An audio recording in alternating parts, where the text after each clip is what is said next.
থানকুনি পাতা দিয়ে মটর ডাল করব। এই যে মটর ডাল সিদ্ধ করে নিয়েছি, এই যে এখানে থানকুনি পাতা নিয়েছি, থানকুনি পাতা আর নিচে কাঁচা লঙ্কা চিড়ে নিয়েছি, আর পেঁপে এরকম করে কেটে নিয়েছি, আর একটা তেজপাতা। পাতাগুলোকে একটু কুচি কুচি করে কেটে নেব।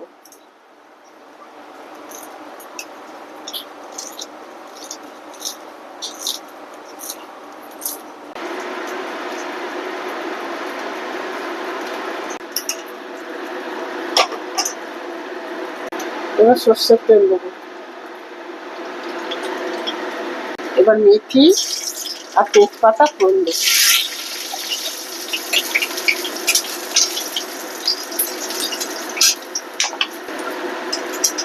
এবার পেঁপের টুকরোগুলো দিয়ে দেবো, দিয়ে একটু নাড়াচাড়া করবো। একটু নুন দেবো, একটু হলুদ দেবো, দিয়ে একটু নাড়াচাড়া করে চাপা দিয়ে দেবো।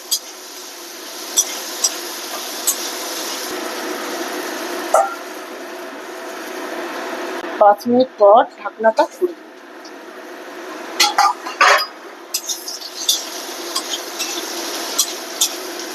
এবার থানকুনি পাতা কুচিটা দিয়ে দেবো,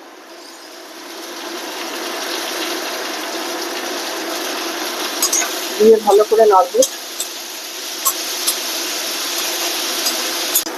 ভালো করে নাড়াচাড়া করে নিয়েছি, এবার মটর ডালটা দিয়ে দেবো।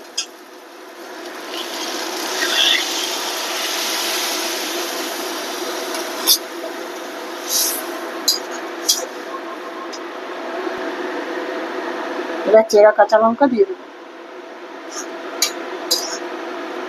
ভালো করে ফুটবে। ডালটা ভালো করে ফুটে গেছে, পেঁপেটাও সিদ্ধ হয়ে গেছে। এবার মিষ্টি দেবো,